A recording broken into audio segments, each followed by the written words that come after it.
So for me, imposter syndrome has definitely been a thing that I've struggled with, especially since my catastrophic failure. That was my first attempt at making a feature film.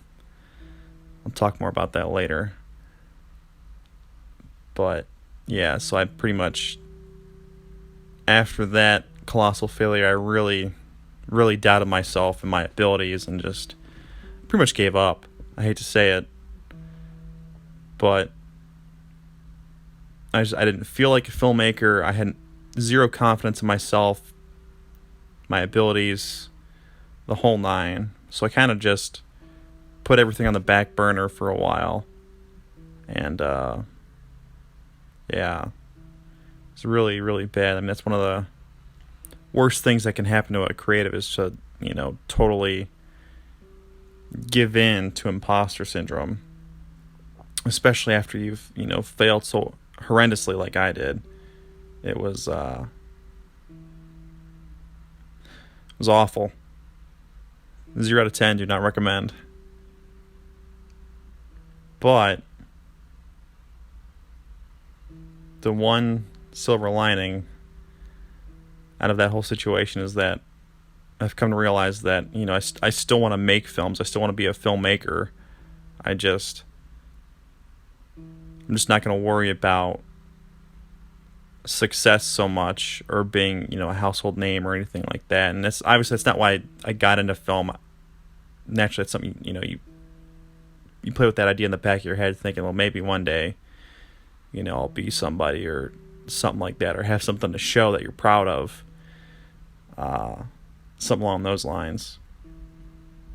But yeah, so realized that I do in fact want to be a filmmaker, and I eventually just said, you know what, bleep it, it's time. I just need to do something. And so that led to my second feature attempt, which also was it was a lightweight failure, but a lot of that was just not having a script and not really knowing what I wanted to do with it. Because basically I was like, well, I'll shoot these test sequences and figure out sort of like what I want to do and go from there. But I put some like kind of weird constraints on it, and I don't know if that was a good idea. And yeah, but I still have the footage for that too. And it's an idea that's going to be my second feature. It's just I want to try and hammer out a little bit of a script and have it ready to go to shoot, at least in the winter time. Yeah. So that was an interesting bit. My profile picture on Twitter is actually from that test shoot for the movie. But yeah, so getting back to imposter syndrome, it's something that every artist and creative deals with. Just that constant self-doubt. Am I any good? Is what I'm doing any good? Is anyone going to read my stuff? Is anyone going to watch my stuff? Is anyone going to like my stuff? It's perfectly natural.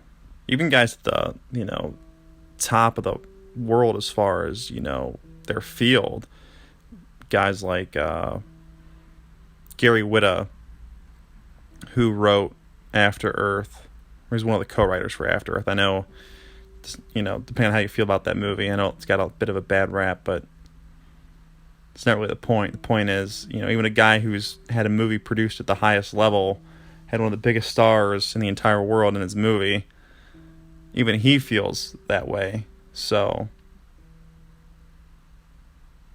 if it happens to him, it's going to happen to us. Maybe a little bit more frequently, but yeah, it's just something you got to learn how to deal with.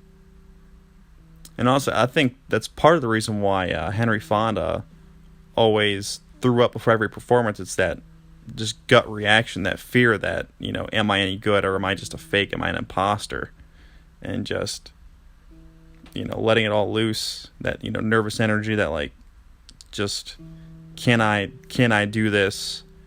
Oh God, I don't know.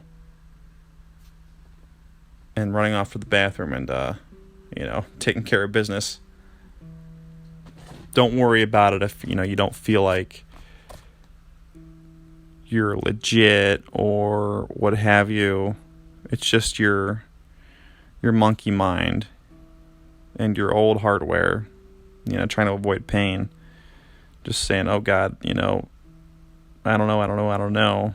And then obviously that just becomes a loop for your brain, and then you pass it through enough times, then, it elevates in frequency, and then it gets louder and louder and louder to the point where you can't concentrate on anything else. And obviously that's something you definitely have to avoid. You just gotta shut it down essentially and just say, no, I'm not going to worry about that right now. I'm just going to focus on the work.